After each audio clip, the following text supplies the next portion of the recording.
my favourite ongoing project, the building of the 3D printer. Now, if you remember last time, we actually put the sensors, the electronics and stuff into the Z-axis, and we installed the printer bed. Now, since the video, we've actually changed a bit of the wiring in here, because we've shortened it to make sure that this cover covers the entire wire and no longer sticks out and gets caught. So it is better. If anybody specifically wants me to do a video on that, I may, but there is a video on the website that shows you how to do that. So I don't expect this month's bit of project to be quite as difficult as that was. Fingers crossed. So this month we are doing issues 40 to 43 of the project, and here is issue 40. The Austin Allegro 1500, 1700, all models 1973 to... that's not it. How embarrassing. Okay, right, okay. Issue 40. Lauder 1200, models 1974 to 1991.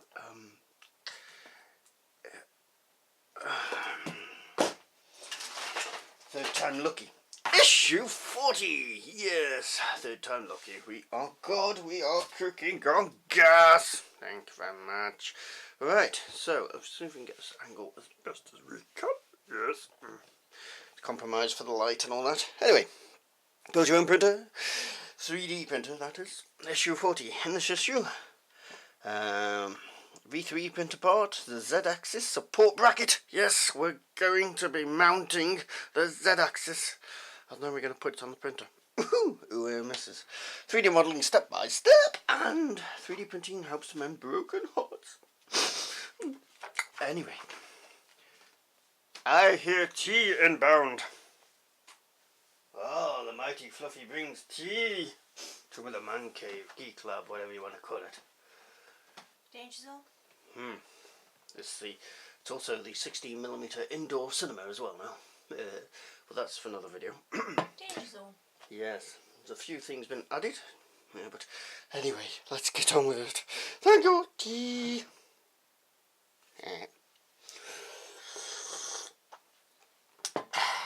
Right. Mending a broken heart. 3D printing is proving to be a lifesaver, particularly in the world of, oh god, here we go, of pediatric cardiology. Jesus man.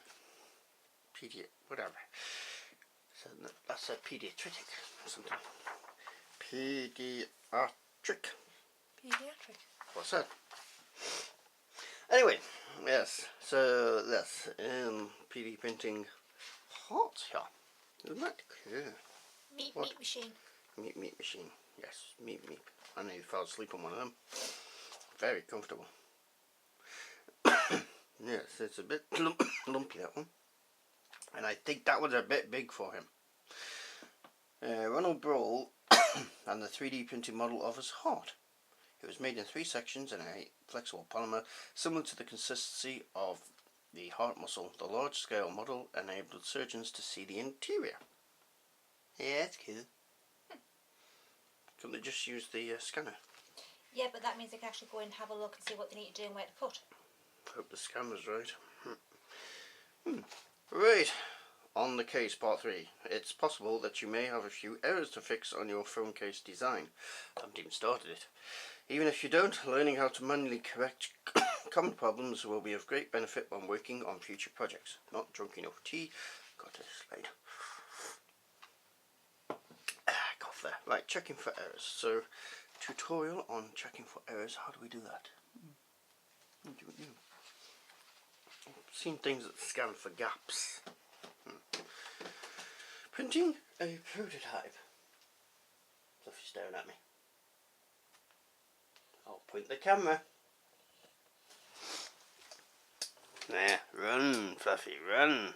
Oh, see the 3D printer there in its usual home. Hello. Right, anyway, back to work. Yep. Oh, come here. Where's my camera now? There we go. Don't blame me. Don't blame you. I'm not thinking any more tea. Anyway, printing a prototype. You shouldn't expect a perfect prototype from your very first print. Only once the model has been printed can you achieve a full understanding of everything that needs correcting. You may not have a flawless model by the end of this tutorial, but you'll know how to identify and fix any remaining problems. Go! I love the tutorials, although I've only read a few because I don't really have time all the time. Anyway, orienting your print. Removing lots of structure support after printing a model can be time consuming and fiddly. Here are a few tips on how to make the job as easy as possible. Really good, really good. Loads, I've got loads to read and catch up on. Yes, and here we are, the Z-axis support bracket, which is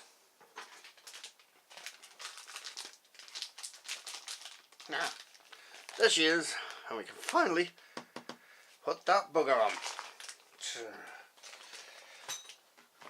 Which will be fun.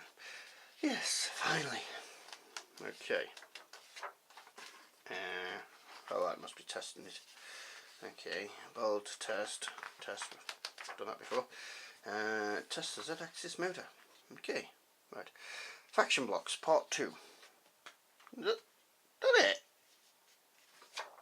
No more models and stuff? Yeah, okay. Right. What do we do with that then? Issue 41. In this issue, mainframe top cover, 3D modelling step by step, 3D printing and reverse engineering. That's an interesting concept. Let's have a look, shall we? Sorry about the light there, it's a bit of a pain, I know, but needs must. Let's have a look. Oh, works without it. Okay, we'll do that way now. Right, bringing it back. If you want to remake an object but don't have the original design files, don't worry. Reverse engineering enables you to clone almost anything. Back to the Future, the Saturn V launch vehicle powered by 5 Rocketdyne F1 rocket engines in its first stage spearheaded NASA's historic Apollo missions of the 1960s. Now with the help of reverse engineering and 3D printing, NASA is bringing the F1 insert back to life. Cool. Coolio. Pardon me. The original Hispano Suzuki aluminium cylinder block was ravaged by the passing of time and numerous restorations. The best solution was to build another using the lost wax casting technique.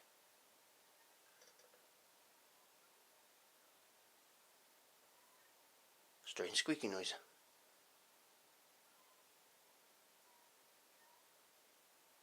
Don't know what that is. Can you hear that?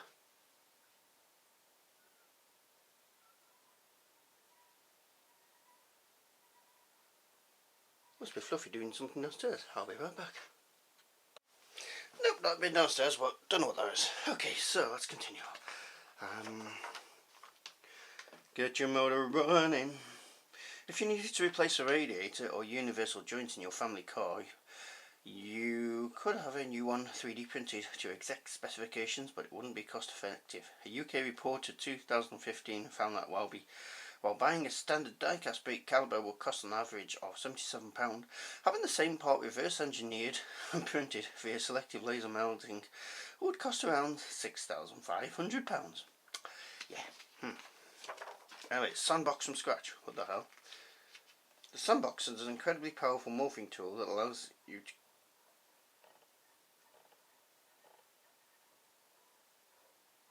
be right back. Right, mystery solved. It was actually Fluffy putting a a light bulb in the light fitting in the ceiling below. Oh well. Right, sandbox is an incredibly powerful morphing tool that allows you to create terrain and complex forms that you might otherwise prove impossible. It will transform the way in which you use SketchUp. So landscapes and stuff like that. So, oops, sorry, look in the camera. I've actually done this in 3D modelling before, many years ago, before I did YouTube. So, very good. Where's the castle coming from? You're supposed to design your own castle, aim to keep the design order. Alright, okay. That's quite cool actually. I like that. I suppose if you wanted to make a bigger one, you could print it in sections and join it together. Ah, right, mainframe top cover. Ah, right, let's see where that goes. That's good. Where was it? Let me show you. Plastic this time. There she is. Because it's not structural.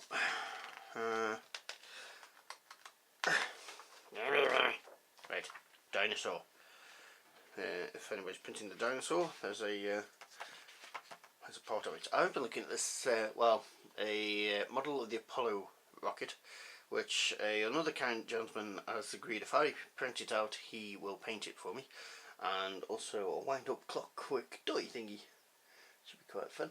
I've been looking at doing. Right, so we've got more things this time instead of just one. So lattice pot. I've seen them printed thousands of times on YouTube. Mayan equilibrium charm. But that could be nice. Sanded and painted up nice. Choosing extensions. When you know the ropes in SketchUp and want to move on to create more advanced models, why not expand your toolset by using extensions or plugins from the extension warehouse? I may do that. Thank you very much, gentlemen. Right. Issue number 42. Okay. In this issue, mainframe side cover, 3D modeling step by step, and 3D printed selfies that must have accessories. Okay. This could be interesting. They must have accoutrement for the modern they've been swallowing a thesaurus for the modern Narcissus. It is not the latest smartphone or tablet, but a full-coloured selfie figurine to put on your mantel shelf. Welcome to the world of me in 3D. Oh yeah, full size. Could this be the ultimate in vain? Image holding your baby before he or she is born. That's quite just weird. Meet me. 3D printed selfies could soon take the place of the framed photos on your mantelpiece. It's a bit strange. I suppose doing yourself up as a character, that'd be quite good. Yes, a stormtrooper or Doctor Who or something. You know, I know somebody like that. Or even morphing yourself into another creature. That'd be a fun way of using it, but just having yourself on a mantelpiece. That's a bit. Soap, Skin and Bubble. The Soap, Skin and Bubble plugin is an important additional tool for anyone looking to work with organic forms, allowing you to manually create curved surfaces. In this section, we'll guide you through locating and downloading the Soap, Skin and Bubble plugin by Joseph L. Then we'll discover how curved edges can create a twisted soap skin form. Battle of the Bulge. Bulging or carving an arc can sometimes result in a snap to the angle of a surface, giving you an unwanted angle. To avoid this, direct your camera angle so you're moving the mouse over the background. Don't know why I just read that. Alright, so that's another tutorial. We like the tutorials, we like that. Paper cuts. Technique of selective deposition lamination. This modern and forward-thinking printing technology draws on one of our oldest traditions. So what is it? Selective deposition lamination is a fascinating 3D process for a number of reasons. Firstly, it involves printing on plain paper, which people have been doing for nearly 2 millennium, but which seems at odds with most 3D printing processes. Secondly, only one company currently uses SDL, and that's Ireland-based Macor Technologies. A closer look at Macor Technology shows 3D paper printing to make very good sense. How the hell does it work? First sheet, testable plate, adhesive added for object and support material, Machine applies pressure. Blade cuts shape. Process repeated. Sure makes sense after reading the article, but at the moment, maybe not. Right, so this is issue 42, is it not? It is. And there's the cover. Ta-da. So there's nothing glamorous this month, but it does make it look much better. And Mr. Dinosaur, Tyrannosaurus Rex Part 2. Mini bucket and spade, no thank you, and a small drawer unit. No thank you, I can get them from Poundland. Okay, and the last of the magazines for this month, thank you. Shut up. Okay. Quick supper tea. Getting very dry. Ooh, messy. Right. In this issue, V3 printer part, mainframe, slide cover B. I'll show you that in a minute. 3D modelling step by step, and 3D printing and electronics. This is where 3D printing gets really interesting. If it's what I'm thinking. Electronics power our daily lives, from cell phones to washing machines. Now 3D printing is giving technology a new spark of life. The future of 3D printed electronics. Graphene, hailed as miracle material, is one of the strongest and most conductive materials known. Researchers are hard at work trying to find out how to 3D print it. Ooh. Conductive graphene filament. Conductive graphene filament is stronger than ABS and PLA and can be used to print circuitry and touch sensors using any desktop 3D printer. Now, I imagine this thing that we've got here, if it's programmable, I don't know if the head could take it, but maybe you could change the temperature to work with that. That would be good. And maybe somebody's going to hack it one day to do that. Or maybe they'll provide a service. I don't know how it works, so. But it's interesting. It's conductive, apparently. Embedding wires. Multi-layer printing. What's that? 3D printed drone with embedded electronics created by the Keck Center for 3D Innovation.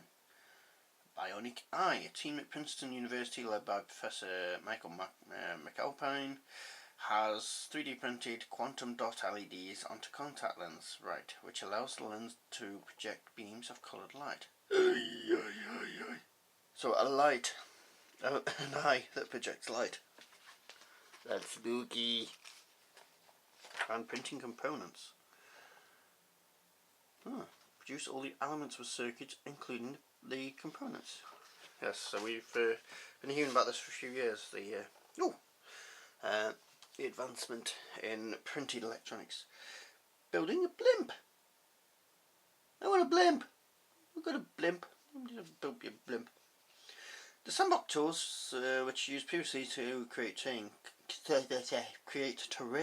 can also be used to help design curvaceous forms. You'll be able to practice using these tools by making the airship in this tutorial. Have a look at the airship. Skip the tutorial. I'm excited. I want to see the airship.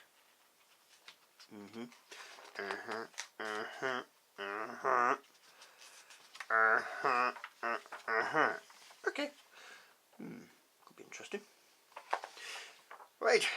Mainframe side cover B, and she gets her first label. V3. So, yes, putting that on. Okay, so, which would I come next? Sorry, what is it? And Tyrannosaurus Rex Part 3. I don't think I'll be bothering that one. Mini cup and saucer, and an epicoid vase. Might come in handy for emergencies.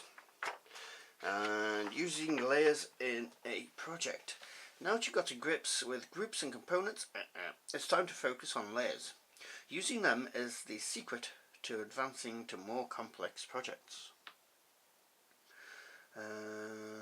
If you've been following recent tutorials on designing windmill, you've found yourself selecting individual groups to hide or unhide them. In a simple model, this method is perfectly acceptable. However, as models become more and more complex, you start creating projects with many components. It will become very time consuming to carry on hiding individual components in this way. Alright, okay.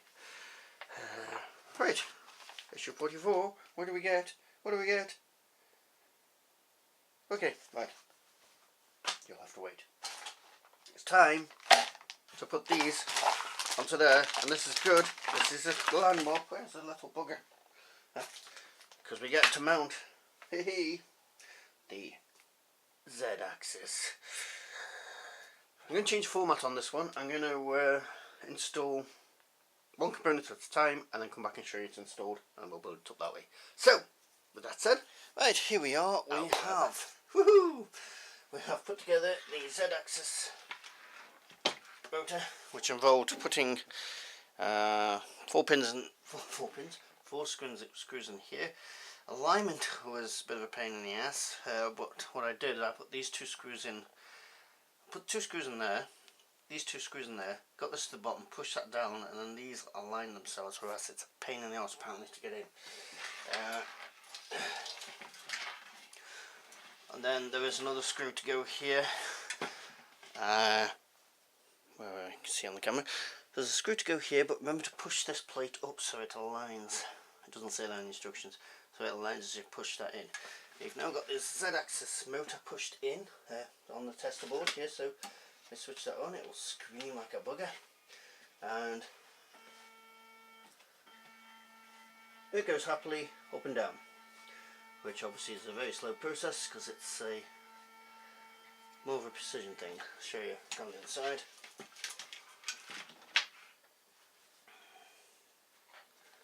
There you go.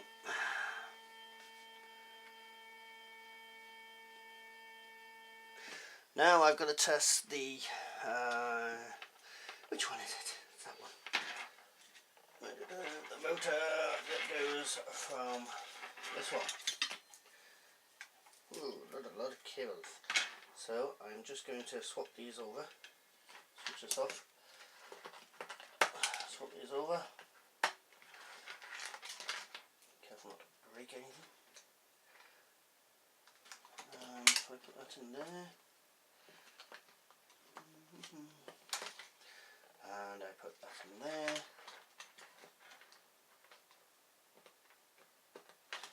Switch you on. You hear a different motor screaming. And there we go. There's our table going backwards and forwards. Cool, huh? Right, on to the next part of the build. Right, issue 41 has just involved putting this plastic cover on here. Bolt on its side. There are more bolt holes here, but obviously they're for later stages. On to issue number 42. Right, issue 42 involved putting this cover on to the Y-axis. So, yep, with 3 bolts. Same as with this cover, the bolts are very snug fitting, so a bit of a pain to get in, but they go eventually. On to issue 43. Right, and there we go. Issue 43 is putting this side panel on here. Just 3 bolts going into there. Those didn't seem to be too bad a fit, and it's got its first label. It's a V3 screen printed on there. So there we go. Mostly cosmetic this month, apart from the mounting of that, which is always good. So there we go. That is the project thus far. As usual, good stuff, and weighs quite a bit now. So, if you haven't already and want to see more of these videos, or you want to watch previous videos, then subscribe. Playlist below, and social media links below if you want to join us on Facebook, or the coming live streams. There'll be video up about that in the not too distant future. So thank you all. Au revoir. Au revoir. You need to quit being dirty. You're a dirty boy.